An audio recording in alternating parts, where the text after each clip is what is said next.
three things you need if you want to be a simultaneous interpreter. First of all, you need to be able to speak confidently, articulately.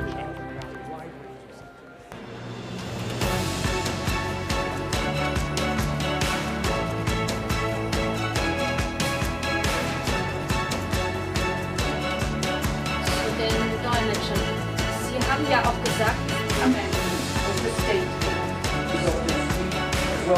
Dziękuję bardzo, proszę wstrzymać.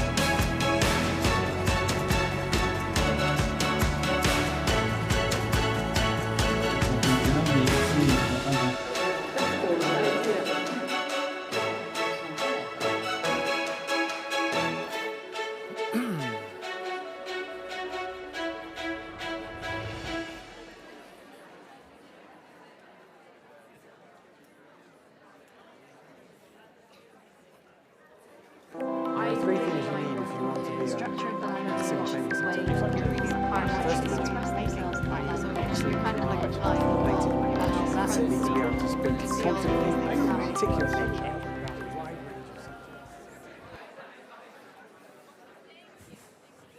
So, good morning all, and welcome back. Let's wait for the last few people to take their seats. And back to the second day of the Interpreting Europe conference, organized by DG Interpretation. My name is Andrea Grosso. My colleague Antoinette Legrand is here with me on the stage. And we are looking forward to be guiding you through another day of discussions, which I hope will be like yesterday's, thought-provoking, exciting, and very frank. And we will continue to focus on this year's topic, which is artificial intelligence for augmented interpretation, in the course of this morning's panel discussions. But before I continue with today's introductions, a quick question for the audience, and don't worry, it's not a Slido, it's too early in the morning for that. No need to get your devices out. By show of hands, we talked a lot about multilingualism yesterday, and you know what the language regime is. Did you feel there was one language which was underrepresented? Do you feel Italian was maybe underrepresented? Yes? Well, good. I hear a few sounds of approval. So I'm going to move to my other mother tongue. So don't forget the instructions I gave you about the consoles. Per cui, di nuovo buongiorno, benvenuti a tutti. E approfitto dunque dell'italiano per annunciare il regime linguistico e approfitto anche per annunciarvelo facendo riferimento a quanto abbiamo sentito ieri. Potete parlare e ascoltare la lingua di J.D. Salinger, l'inglese. Potete parlare e ascoltare la lingua di Heinrich Böll, il tedesco. E, non citato ieri, ma importante perché siamo a Bruxelles, potete parlare e ascoltare la lingua di Jacques Brel, il francese. Potete anche parlare, ma non ascoltare, l'italiano di Dante Alighieri e lo spagnolo di Cervantes. E spero che non vi siate dimenticati delle istruzioni per la console. Un caloroso benvenuto dunque nuovamente a tutti qui presenti nell'edificio Charlemagne a Bruxelles e anche a tutti coloro che ci guardano online da Europa e da ovunque nel mondo. Che ci guardate in diretta via il web stream di Europa e anche su Interaxio. Come anche ieri potete taggarci, come si dice in buon italiano, su Interpreting Europe, sui social media. E coloro che sono collegati tramite Interaxio possono anche partecipare all'evento. Potete per esempio usare la funzione chat per commentare le discussioni.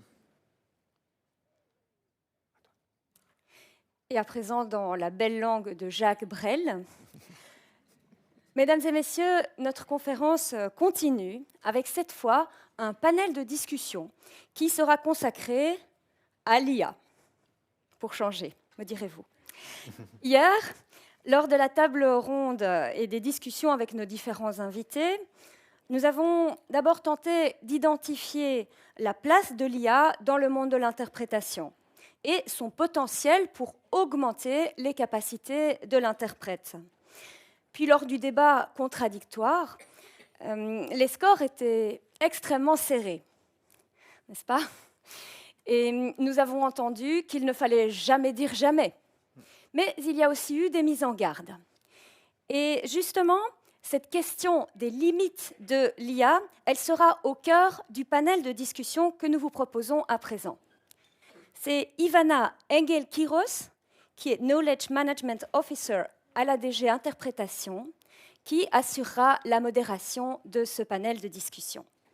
Je demanderai à Ivana de nous rejoindre, mais aussi aux orateurs qui font partie de son panel.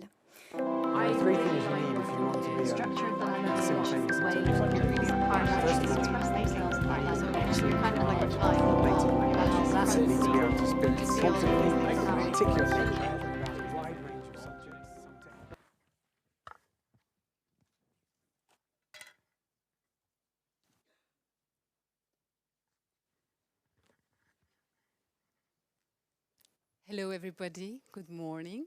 Welcome to this open debate on AI interpretation. It's extraordinary to have this phenomenal, very varied audience, and also to welcome these extraordinary experts in very different fields that actually will complement our picture, our idea of where are we heading to with the AI interpretation and interpretation as a whole. First of all, allow me to welcome Mrs. Alison Graves. She's the Director of Interpretation Service of the European Parliament, the so-called DG Link, Directorate-General for Logistics and Interpretation for Conferences. She was an interpreter once, she was a translator, she was working for both services, and for many, many years already a manager. And she's strongly convinced in the strength of multilingualism as a cornerstone of the European democracy. Welcome, Alison. Hello, good morning. This is our dear Professor Andrea, coming from Germany. He's an expert in the digitalization of languages, specifically of the German language. He's the Professor of Computational Humanities and Text Technologies at the University of Mannheim, but also an honorary professor of Digital Humanities at the University of Heidelberg. He is the head of Department of Digital Linguistics at the Leibniz Institute for the German Language in Mannheim. At the European level, he is guiding an extraordinary, he's collaborating and contributing in an extraordinary way to an infrastructure that brings together all the resources, linguistic resources of European languages, and not only, but that are brought together with the tools, the digital tools, that will allow us to make research over those data. And his input will be very precious to understand how do we pool all this language data, how do we digitalize languages.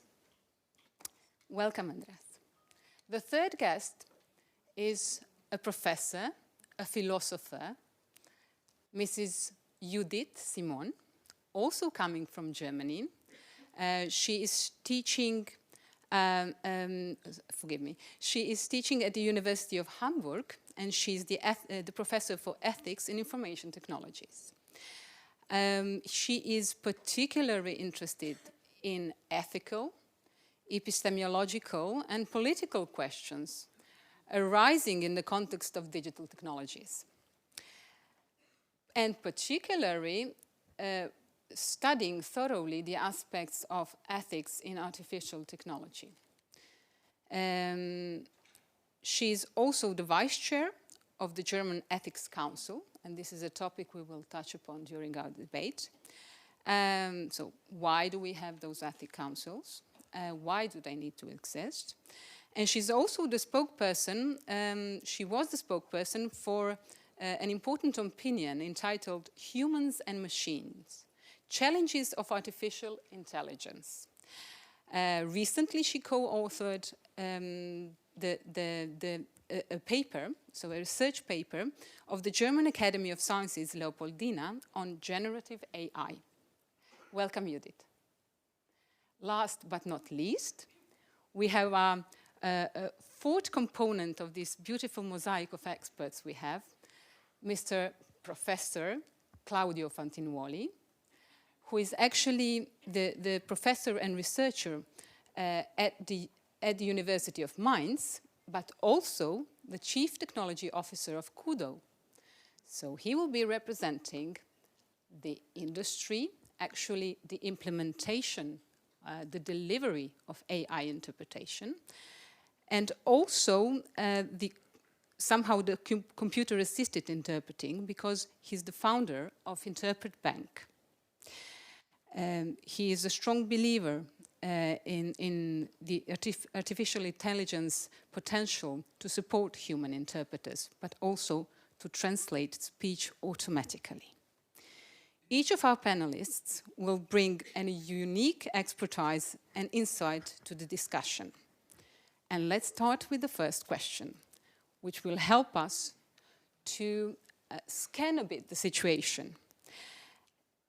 Alison, which are, according to you, the most significant benefits and drawbacks of using AI interpretation? Is there a limit? Is the sky the limit? Hello, everybody. And first of all, thank you so much for inviting me to be on this panel. I am a little bit overawed, I have to admit, and also kind of feeling the weight of expectations. As I'm looking out into the audience, these are my people, and I feel I have to speak for the humans in the face of all our great experts on AI and artificial intelligence. So in that, I wanted to start off by saying, what are the benefits? Absolutely none, don't do it. However, I don't think that's why I was invited to speak on this panel. But what I do want to say is that I truly and firmly believe that language is the thing that makes us human. Why do we want to give that away? Why? It's what makes us into human beings. And just because we can do it, because I admit, we can do it. Just because we can doesn't mean we have to. It really doesn't. It's at the service of who? Who does this benefit? And this is what we need to be doing, and what I think all our experts here are doing as well. Why are we doing it? What is the purpose? Who are we trying to help? Now, there's no denying that AI, well, speech-to-speech translation, not to call it AI interpreting, could be seen as making the whole interpretation process more democratic because it could be cheaper. It could bring languages and multilingualism to more people, and that undoubtedly is true. AI does not need to take a break, to go on holiday, doesn't have working hours, but at the same time, it's not just a flick of a switch. There are costs as well, let's not forget that. And then there are all the things that we here know, and we all love to talk about. The fact that AI has no empathy, that it doesn't understand intention, that it doesn't understand cultural diversity and sensitivity, that it's not accountable, that it doesn't care. And somebody said something yesterday about this, about when there's a mistake, who's accountable? And looking into the booths and looking out at the audience, I know how much a human interpreter cares when they know that they've made a mistake. I know. And I know how much sleep you lose when you know you've made a mistake, and then how you don't really dare go into the booth the next day because you feel like an idiot. So we care, and we are definitely accountable. And now in my management position, I'm even more accountable, because when the mistakes happen, I have to fix them. So really, what I'm trying to say is, I think we need to look at where it does serve a purpose, where it will help us as humans. I love machine translation. I love it, but not unconditionally. If I were writing my CV to apply for a new job, for instance, I may machine translate it, but I would never then just submit it. I'd want to look at it, I'd want to change it, I'd use it as a basis. And it's the kind of hand on the wheel. Even your Tesla won't let you take your hands off the wheel. The human has to be in control. So really, I think that's what I'd like to say by way of an introduction. the limits, you asked where are the limits, who decides where the limits are. I really want to say that we do, that we decide. It's our responsibility. And Alice yesterday said the table where this is discussed isn't here. So we need to go and find those tables. We have to become expert enough to talk about this without being defensive, with expert knowledge, so that we can engage in discussions with experts like these and with the industry who would have us believe that it's possible and it's cheap, so it's good. We need to be in that discussion. Thank you. Beautiful. Thank you, Alison.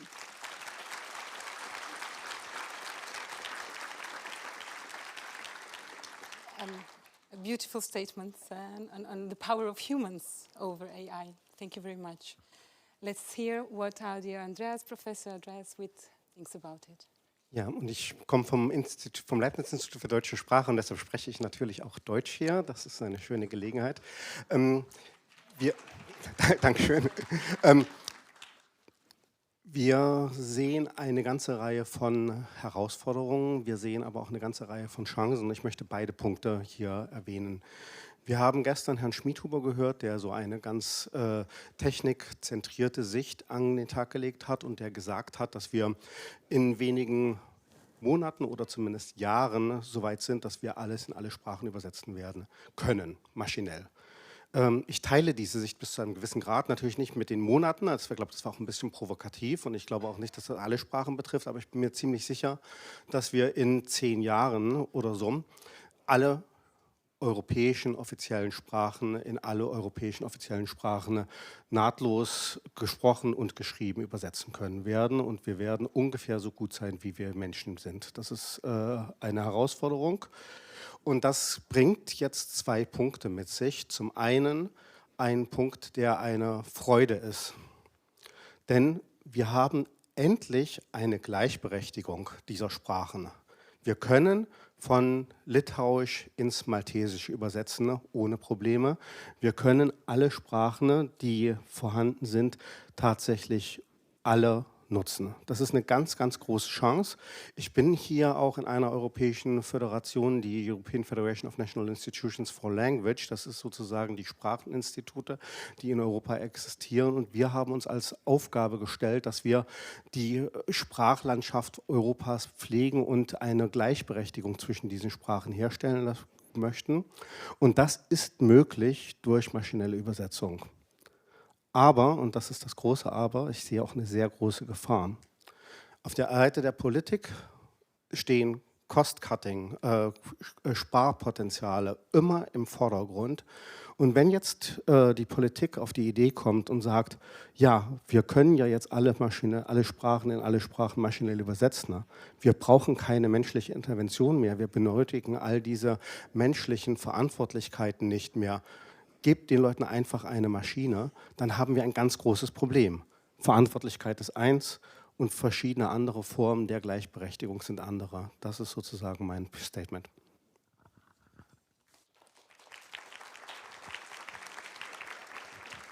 Thank you very much. It was a very interesting intervention also. You mentioned a lot the differences between different languages, also some sort of a promotion of multilingualism, because it's harnessing and keeping all the differences that we have, and also about the democratization and the dangers of democratizing all of those languages and the dangers it could conduce with the information and manipulation of that information. Thank you very much. Dear Judith, our philosopher, our ethicist, could you tell us about your perspective of this situation? Yeah, thanks a lot. I'll stick to English because I figured it's easier for me to not swap back and forth. So listening to all of you, I think we share a number of, actually we share pretty much our perspective on this. What I just realized, I'm sorry I missed yesterday's Oxford-style debate. I would have been interesting to hear what's coming out, but I was in Paris for an AI conference. The reason I'm asking is because I'm very careful with making predictions. I think I learned my lesson over ChatGPT. The reason being, and that's something you mentioned, that for the German Ethics Council, we produced a large report of almost 500 pages on the ethics of AI, and we were finished with the discussions the moment ChatGPT came out. And that was interesting in that regard, that we focused on what most policymakers also focused on at the time, namely decision support systems in many domains, but we're not looking at language technologies. Even working in these domains and working with people on the domains, everybody seemed to be surprised what a tool that is good enough and is very easy to use can have as an impact. So I think what we must realize to a certain degree, if something is good enough and cheaper and easy, especially easy to use, it will be very impactful. And I think, talking also to colleagues within NLP, this seemed to have been a shared sentiment, because initially I thought it was only me just being blindsided by looking into the wrong direction. And then others said, no, actually, we had the same impression. We didn't see this coming. And I think what we looked at in the Ethics Council report is like, what are the effects of delegating tasks to AI? Will it enhance or diminish human agency? Like, what are the effects? And I think this is something we should look in here as well. Like, to what extent can we use AI in order to improve human agency, noting that, of course, this is differently distributed for different people. But also, and that's something that you stressed, is this is under the background of economic imperatives to share costs. For that reason, I'm rather skeptical that the field will remain as it is, as skeptical as I am for journalism.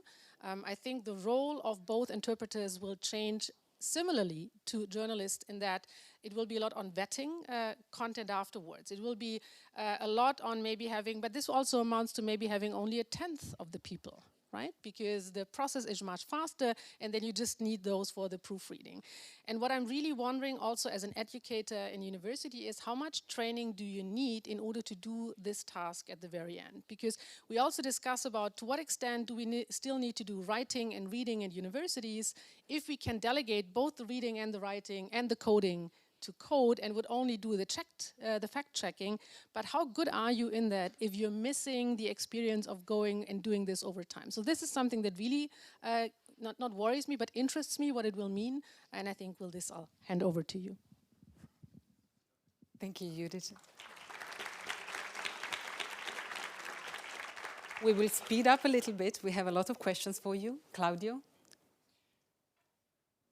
Che compito ingrato parlare dopo 3 interventi di questo tipo.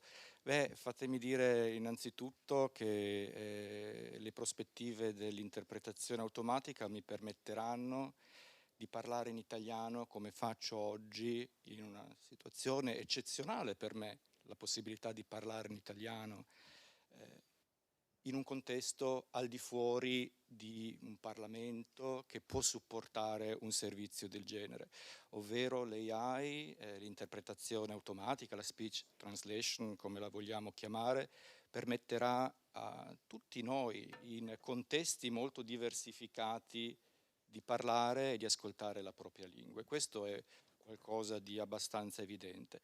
Però se vogliamo ragionare, intanto dobbiamo iniziare a diversificare il ragionamento, ad esempio iniziare a parlare di quale AI stiamo parlando. Parliamo di quello che è disponibile nel mercato oggi, di quello che vediamo nei laboratori o negli istituti di ricerca, o di quello che preventiviamo sarà possibile fra pochi anni. Questa è una grandissima differenza. Se parliamo di quello che è disponibile oggi, semplicemente l'AI è qualcosa che permette di accedere a un livello abbastanza minimo, oggigiorno, alle informazioni dove le informazioni non sono possibili in altre lingue. E queste situazioni sono tantissime. L'interpretazione umana di alto livello è irraggiungibile oggi con le tecnologie che abbiamo oggi, ma comunque permette questo good enough di accedere a informazioni quando queste informazioni non sono accessibili. E questa è la grande prospettiva che abbiamo già nell'immediato e che continuerà negli anni a venire. I rischi sono tantissimi. E lascio perdere quelli che hanno a che fare con la qualità, eccetera, che sono importanti, certo, ma sono anche rischi che riguardano l'interpretazione umana. Guardiamo un attimo quali sono i rischi che sono veramente congeniti all'interpretazione delle macchine, e ce ne sono proprio semplici che avranno effetti anche sul lavoro di istituzioni come queste, ad esempio, è il fatto che i giovani di oggi sono sempre meno interessati a professioni come l'interprete e il traduttore, e in prospettiva lo saranno sempre meno, perché crescono con l'idea che comunque già oggi un traduttore nelle proprie tasche, nel cellulare ce l'hanno, e quindi perché studiare, dedicare anni, perché comunque ci va tanti anni a raggiungere queste cose, questa esperienza, e questo avrà ripercussioni gravi già su un mercato dell'interpretazione di alta qualità che oggi soffre da quello che sentono le istituzioni, perché trovare interpreti di tante lingue di alta qualità è assolutamente difficile. Questo circolo vizioso indiretto provocato dalle AI sarà importante. Ma poi ce ne sono tantissimi, e ne cito un altro, è questo disallineamento tra le aspettative delle persone e la realtà dell'intelligenza artificiale o della traduzione automatica in tempo reale.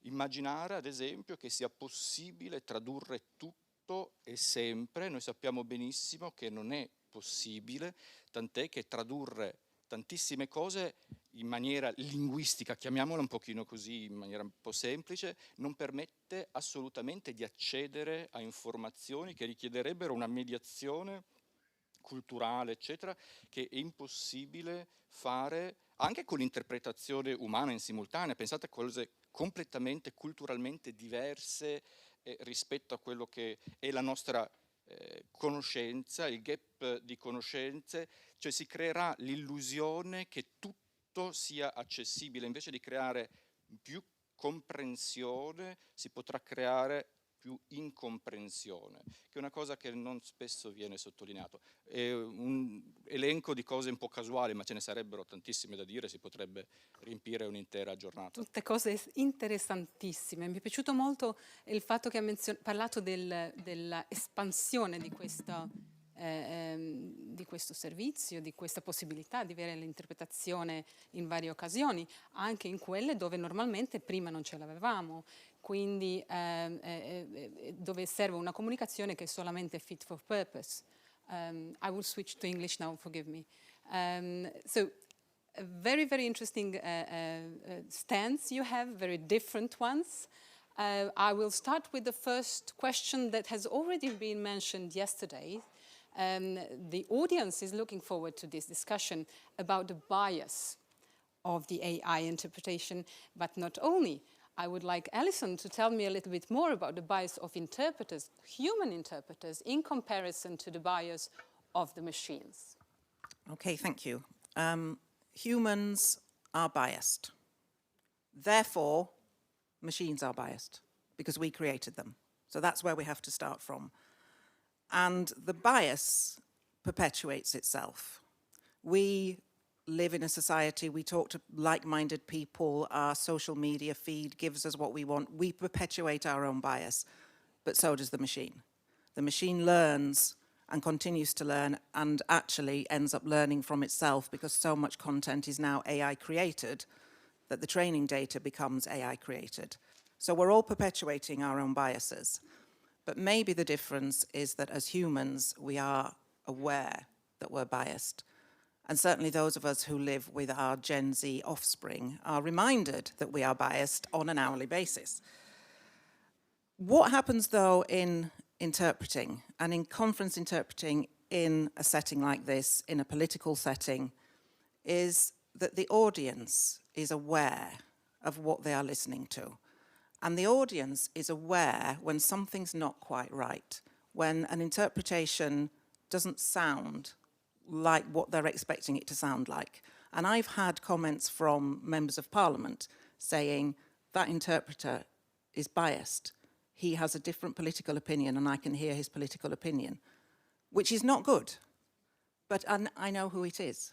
I know who it is. We can trace the bias. And that, I think, is extremely important. Interpreters are always scanning the audience. They're looking for audience reaction that helps them ensure that they're going in the right direction and correcting perhaps their own biases. But what's the most frightening thing for me about bias and machine interpreting is the scale of it. Say systematic bias is maliciously introduced into an AI system, or even not maliciously, how do you find out where it is? How do you correct it? If I find an interpreter who's biased, who's using inappropriate language systematically, I know who it is and we know what to do. We can intervene. And in a conference like this, if one of the interpreters is biased, it's a fraction of what the audience hears. If the AI is biased, it's everything. All conferences using that system. It's there and it's much bigger. The scale of it is huge. And it's, to me, still, this is black box. We don't know how the machine is making decisions, I don't think. And so we've talked about possible malicious bias being introduced into AI. I'm not at all saying that humans are not corruptible, but systematic and subtle bias is very difficult to maintain. And if a human has been corrupted, again, there's a trace. There's the suitcase of money. So what do we do? What do we do to try to ensure that our human interpreters' biases are kept to a minimum? Well, we train them, like you train machines. Ethics is a very huge, it's part of a university curricula. Every organization has codes of ethics. IEC has a code of ethics, IEC being the International Association of Conference Interpreters. So it's there. It's something that people are aware of, and we know that it's something that needs to be addressed. And in the end, ethics, values, wisdom. And when it comes to doing the right thing, wisdom will always take you further than following a rule. Thank you, Alison. On this.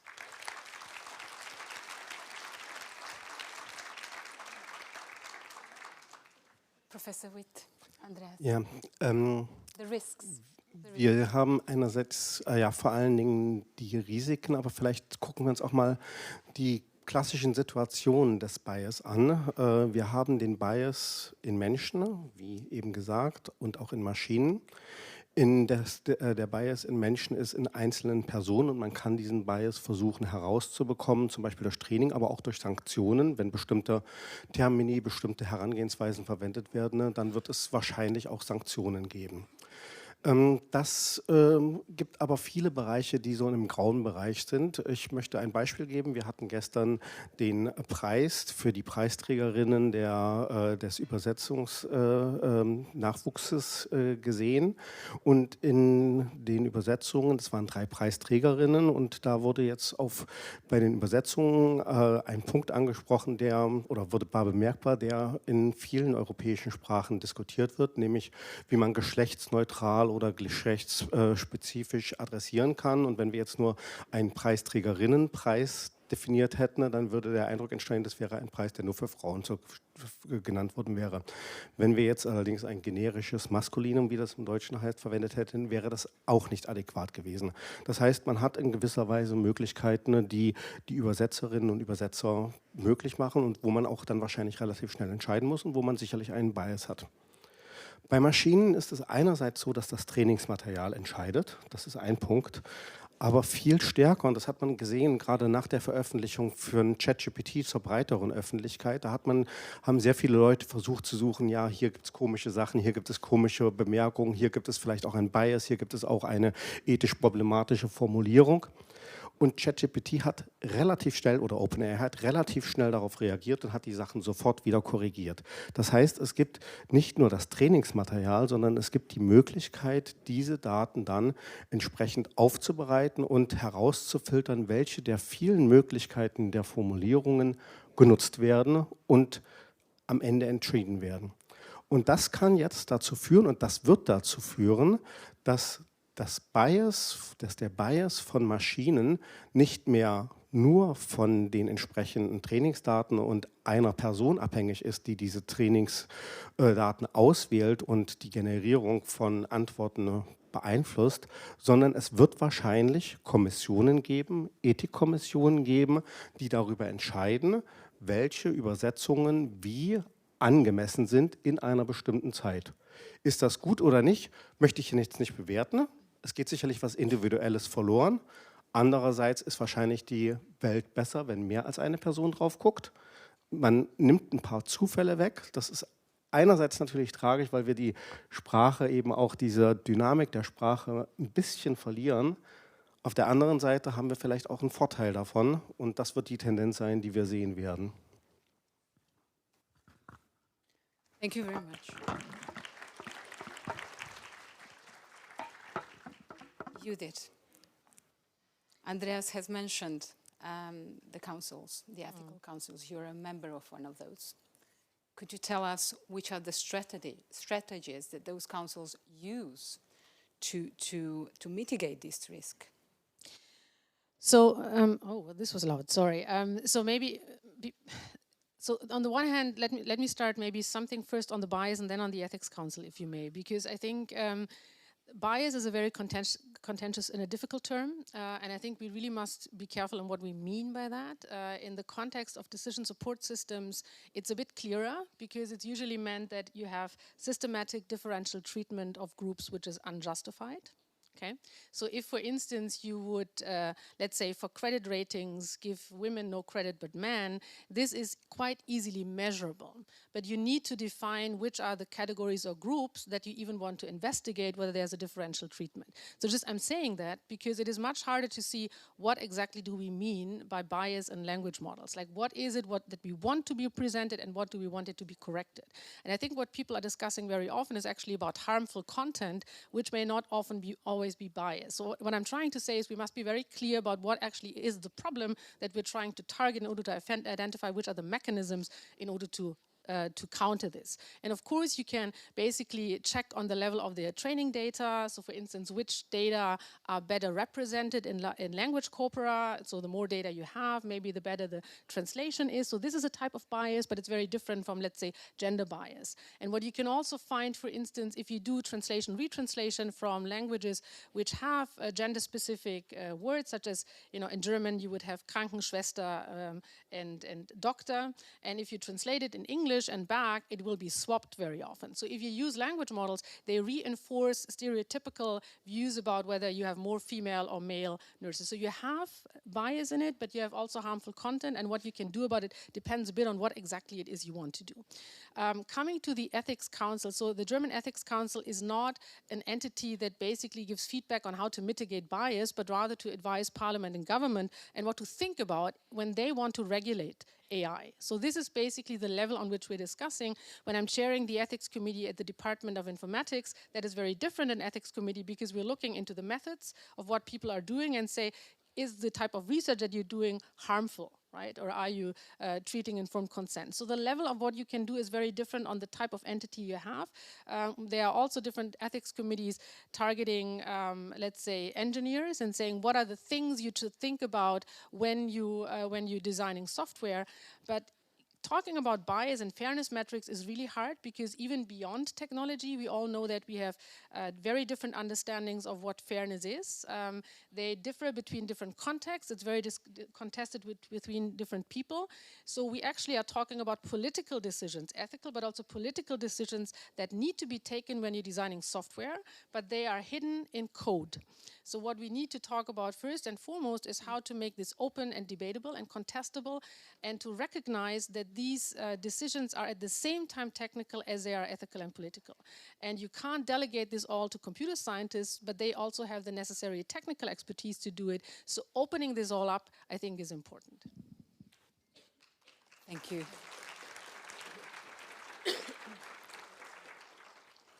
Claudio, how can we ensure that the AI interpretation systems are trained on diverse and representative data sets? È una sfida difficile, ovviamente, purtroppo, però è una sfida necessaria da fare. La prima cosa che bisognerebbe fare, quello che diceva la filosofa, è quella di capire che cosa sono le aspettative che noi abbiamo da un sistema di interpretazione.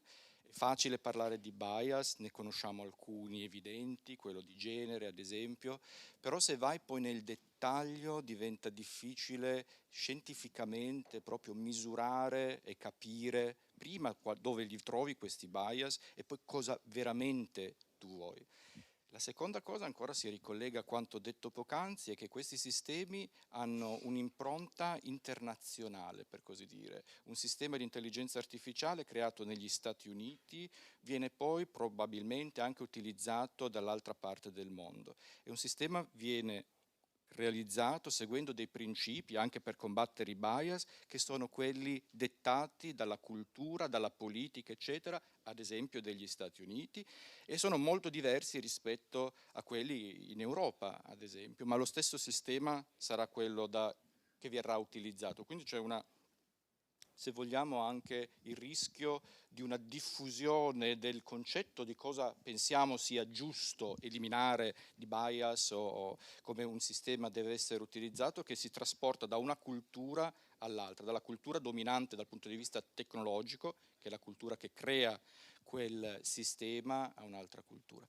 Poi da un punto di vista pratico, invece tecnologico, i problemi sono molto minori, se vogliamo, perché c'è molta ricerca. Nel 2024 il numero di paper in machine translation o speech translation dedicati all'abbattimento, alla riduzione dei bias sono stati tantissimi, è un tema veramente diffuso a livello scientifico e i risultati sono promettenti. La quantità di bias, una volta identificato cosa vogliamo raggiungere, che è la cosa veramente più difficile, dal punto di vista tecnologico è molto semplice. Hai fondamentalmente due approcci. Uno è lavorare sui dati, come diceva il professore poc'anzi, e poi veramente oggi con piccoli dataset, ad esempio pensati all'utilizzo di neomorfemi, se uno preferisce l'utilizzo di un neomorfema nella traduzione scritta, con piccoli dataset riesci a far sì che i sistemi di modelli di traduzione seguano la regola o il principio che hai dettato. Oppure hai un sistema non all'origine, ma se vuoi alla fine di questa pipeline, che non ha nulla a che fare con i dati, ma è la possibilità di intervenire, pensa con ChatGPT o sistemi analoghi, che comunque con i prompt puoi iniziare a dettare quantomeno a grandi linee il comportamento del modello, dire devi utilizzare il femminile piuttosto che il maschile, piuttosto che una forma neutra. E se parliamo di interpretazione, ad esempio, la tendenza di ricerca adesso è quella di combinare il visual system, ad esempio, per cose molto semplici, per dettare, non per togliere il bias generale dai dati, ma comunque per rendere la traduzione non offensiva per le persone, perché la macchina tenderebbe a tradurre al maschile quando una persona invece è donna, oppure ha un genere ancora diverso, e con il visual system inizia a fare i primi passi per poter allineare un pochino di più la traduzione a quelle che sono le aspettative, che sono problemi ancora più basilari rispetto ai bias forti che comunque hai nei dati, eccetera. Quindi il problema tecnologico è secondario rispetto al problema di definire effettivamente quello che si vuole fare, e quello è molto più difficile e c'è bisogno di dibattito anche nelle interpreting studies, che ha bisogno di lavorare in questo ambito. Thank you very much. Thank you.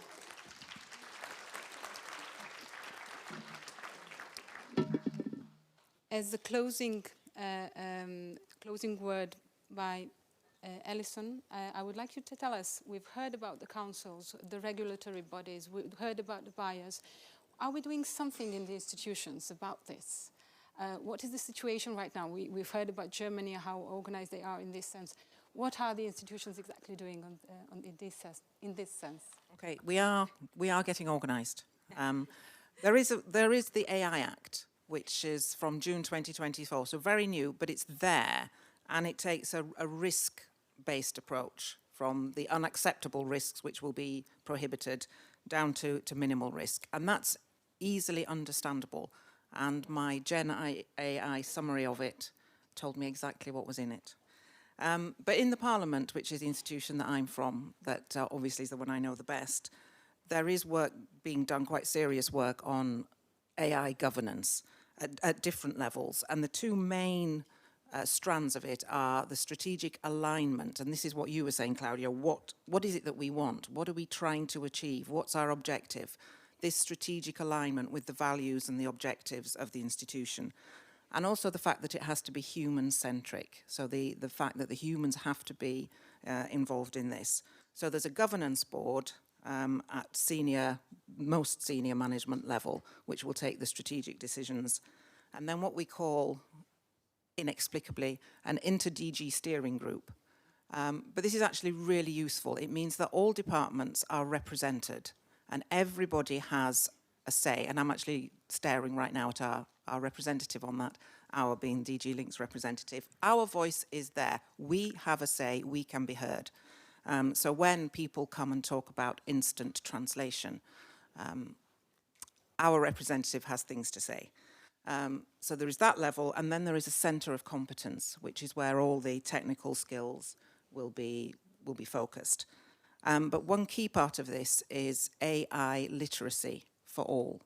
So it's training for staff so that we understand what's at stake, so that we can talk about expectations, and so that we can have a real say in this whole conversation. I don't want to talk too much about the Commission because it's not my institution, but I know that there is also work being done there. There's an independent group of experts, which are really a high-level advisory group. So I think generally as institutions, we are very much aware that we need to be playing a role and that we need to be managing as much as we can exactly what's happening. Thank you very much, Alison.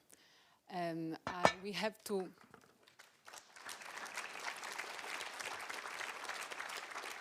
Time is running, we have to wrap up, and we would like to give the floor to our beautiful audience. In person and online, we will collect your questions. You're free to ask whatever you want. You have an incredible panel in front of you. You can also decide to whom to pose the question. I'm sure you have a lot of them.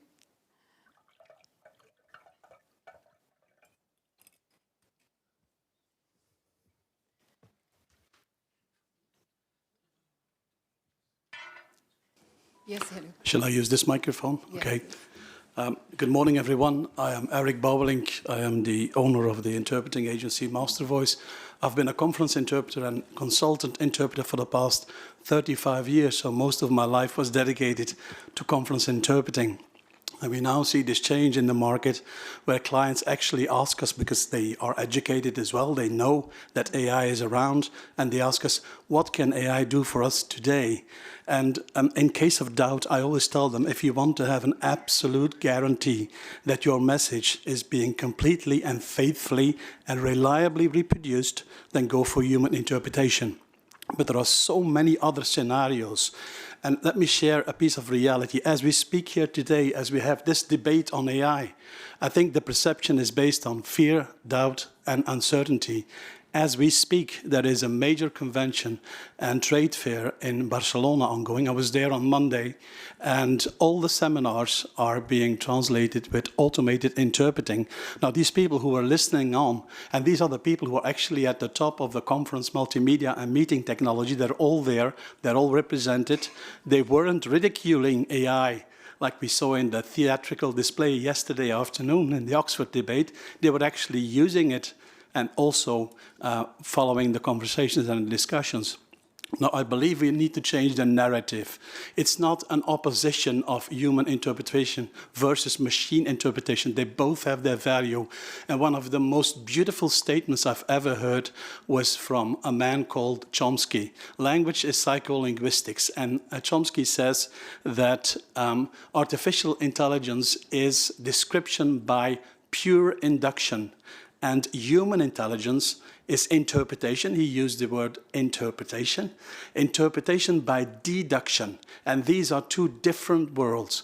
And I think we need to change the narrative. And it was also introduced by Alison that we need to have a place at the table. There is a good example around the safe and ethical AI task force. I was also there at the inauguration. And they are a good example to change the narrative into a positive message and also give hope to those young talents, as we did yesterday, and to make sure that they can reclaim the recognition this beautiful profession deserves. Thank you. Thank you very much. It was a very nice comment, I would say, not as a question. I asked myself whether somebody would like to comment on this one. It's beautiful. Everybody, you are practically saying that there's a space for both. It's not a replacement. Are there any other questions from the audience? Yes. The lady with the scarf. Thank you very much. A comment as well. We are talking a lot about, human interpretation, machine interpretation. I think maybe an aspect that we haven't discussed a lot is the fact that interpreters are witnesses. We are the witnesses of what is happening. We live in a world where there are lots of conflicts right now, and if you can think of the few conflicts that we are witnessing, imagine, would you prefer to have a human interpreter, a machine interpreter? And I think, we belong to a profession with a code of conduct, and we are the witnesses. I think also about public service interpreting, people asking for asylum, if something is going wrong with the interpretation, there is a way of saying it. Or if as interpreters we see that the way, for example, asylum seekers are interviewed is not fair, we've got a way of saying something as well. So I think this aspect of us being witnesses, witnessing what's happening, that we belong to a profession, that we have a code of conduct, we've got colleagues, it's not just my word against somebody else's word, we are there together and we are the witnesses. And I think this dimension is not perhaps explored enough, but just wanted to mention it. Thank you. Thank you very much. This was another comment, I would say. Do we have a question here on the right side? Yes, we do. Please. Yes, thank you. This is a question for Professor Simon. You mentioned that you expect that the role of interpreters and that of journalists will eventually become that of vetting content. But I'm curious to know, in the context of conference interpretation, in a conference like this one, how do you envisage that happening exactly? What do you think would be the mechanics of an interpreter as a vetter of AI output? Good question. And as you know, I'm the least expert on the profession on the panel, so I'm a bit hesitant in saying how exactly this will be happening. But I would assume that you have these different processes of consecutive or simultaneous interpretation. And if you have even a slight delay, that may be already a process where you can do some real-time adjustments. And I would think that is at least something that I, as somebody only listening to these things, right? I mean, it's a bit of a different setup for those doing it. And as I said, I don't have any expertise in that, but I would assume this time slot of already interjecting, correcting the simultaneous translation, that could be one of the roles I can see coming. I'm not saying, as I said, that's something to say also from those working in the field. I just figured that if you're stressing so much that the quality is in that what you have to offer is in the better quality, then it seems to be natural to me that this type of reassessing is also where most focus will be on. But tell me otherwise. It was just my intuition of observing what is happening in other fields and my assumption that this could be similar here. But I'm very happy to be convinced if that's unfeasible. Thank you, Judith. I believe Alison will perfectly complement this. Is it a sort of a correction, a support for the interpreter? How do you see it? A support for the interpreter is very different from the process that you just mentioned, and I think this highlights why we need to be involved in the discussion. It may seem like a really great idea, but the latency is so short.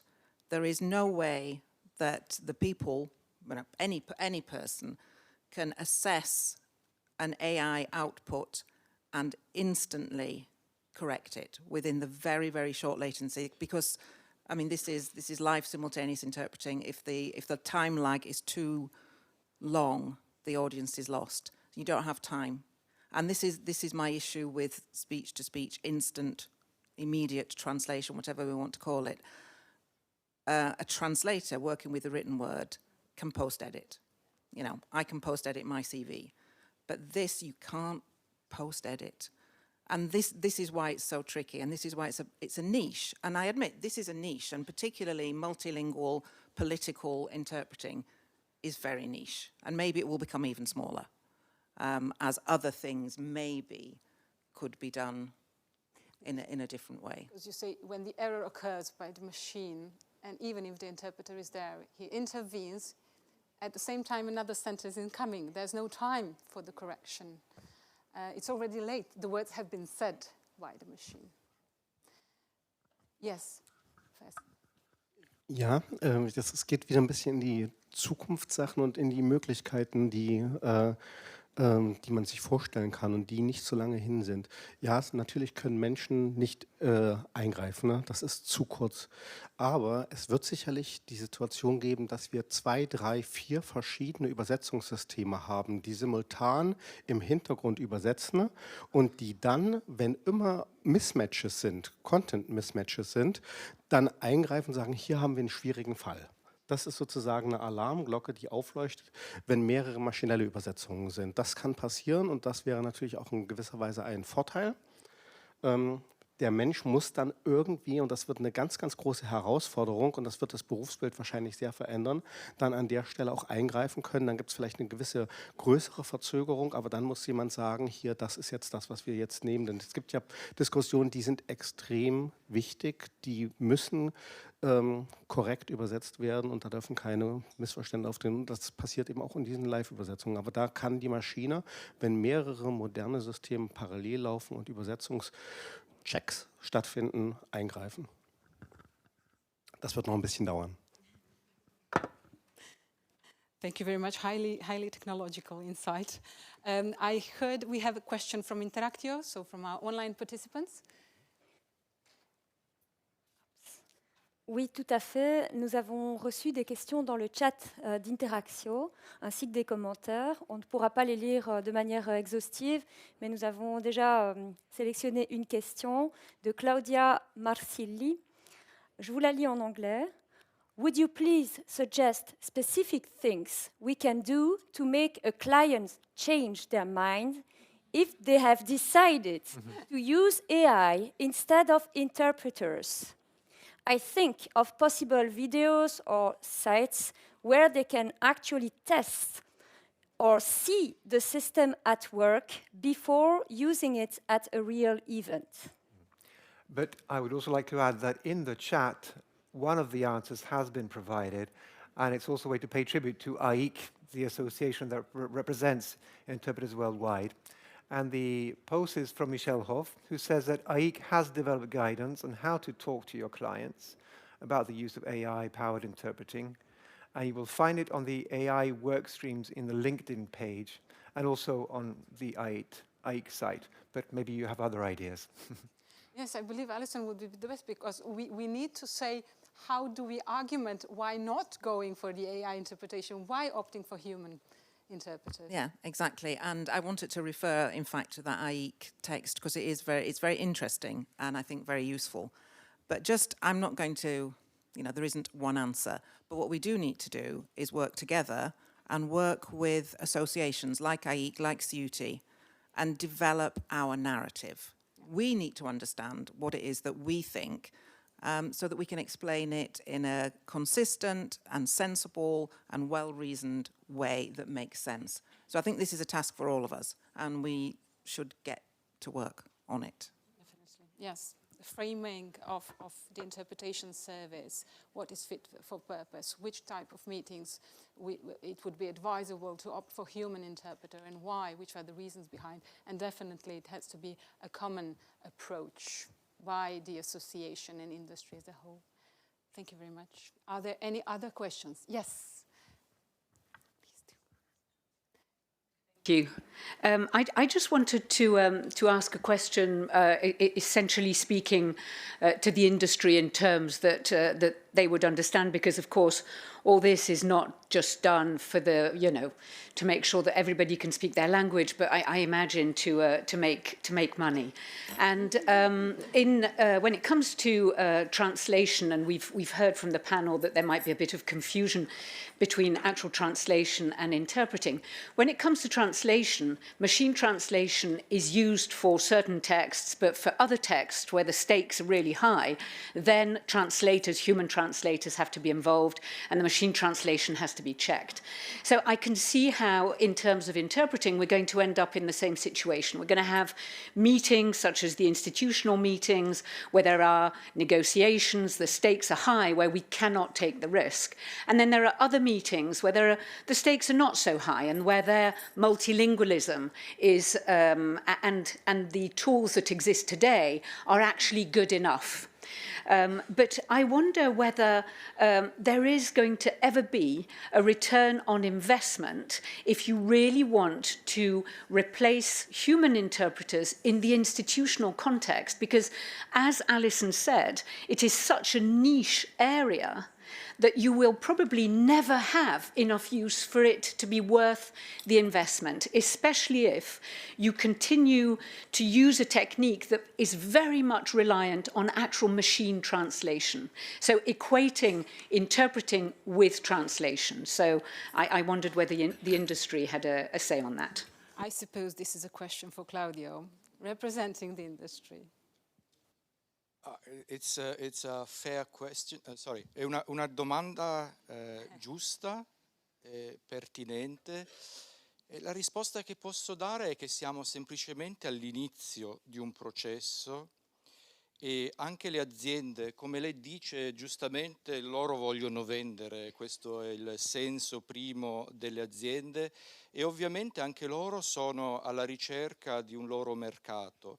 Quello che manca è dialogo tra le varie parti. Io posso dire che molte aziende, non posso parlare di tutte, non c'è una lobby delle aziende dell'interpretazione automatica, ma sono disponibili, io personalmente disponibili al dialogo, perché quello che credo e spero nessuno voglia fare è vendere qualcosa per qualcosa che non può essere un sostituto. Cioè l'interpretazione automatica è indubbiamente non un replacement, un sostituto uno a uno per livelli di interpretazione come quelli che ci sono al Parlamento europeo, alla Commissione, eccetera. È qualcosa di sufficientemente evidente, però quello che penso che molte aziende cerchino di comunicare è che comunque all'interno di queste istituzioni tantissimi miti, magari non particolarmente importanti, dove gli stake non sono così alti, potrebbero approfittare dalla possibilità che ci sia un pochino più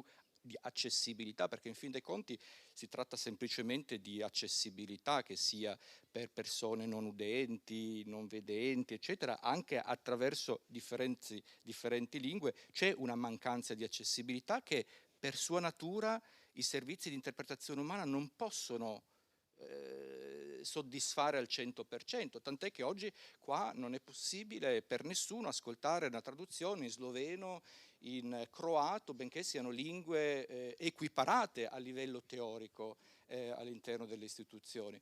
Quindi veramente bisognerebbe smetterla di creare queste narrative, e sono convinto che purtroppo il mercato le crea da un lato, di questa contrapposizione, perché il buon senso che tutti noi dovremmo avere dice che sono due cose completamente diverse, quantomeno oggi. Fra 10 anni, qualcuno diceva prima, è difficile fare previsioni, ed è difficile fare previsioni, però oggi abbiamo di fronte una tecnologia che può creare più accessibilità, non è lì per rimpiazzare nessun interprete, sarebbe veramente stupido soltanto pensarlo, perché sarebbe una mancanza di comprensione di cos'è l'interpretazione da un lato e una sovrastima di quello che può fare l'AI oggi. Questo dialogo però non esiste, è la mia percezione è che c'è molto confronto, confronto in senso negativo quasi, e poco confronto in senso positivo, dove entrambe le parti, veramente entrambe le parti, potrebbero approfittarne. se invece ci fosse più dialogo, quali sono i casi in cui questo servizio potrebbe essere utile? Lo ritenete utile questo good enough? Secondo voi è utile per, non lo so, per qualche determinata situazione? Questo dialogo non credo che avvenga a sufficienza. E dovrebbe avvenire invece, perché sarebbe qualcosa che ne approfitterebbero tutti quanti. Claudio, thank you very much. This was the best of the conclusions of the debate.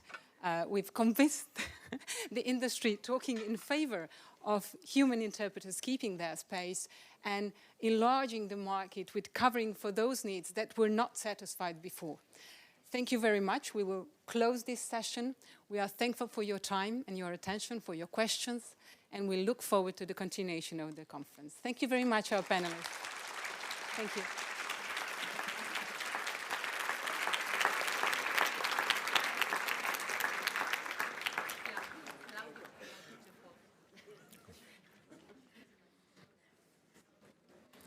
Never missed a photo opportunity.